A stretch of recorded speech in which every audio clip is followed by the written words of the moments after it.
Hôm nay là ngày 25 tháng 6 nha anh em. Có lên cho anh em 2 cặp kè. Mã số 1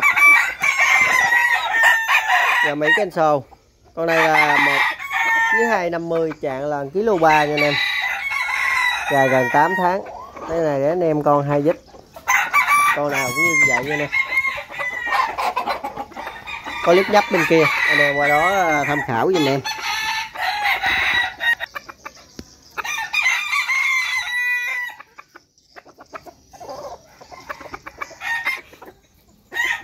Rồi số 2 1,350 kg Cuban siêu.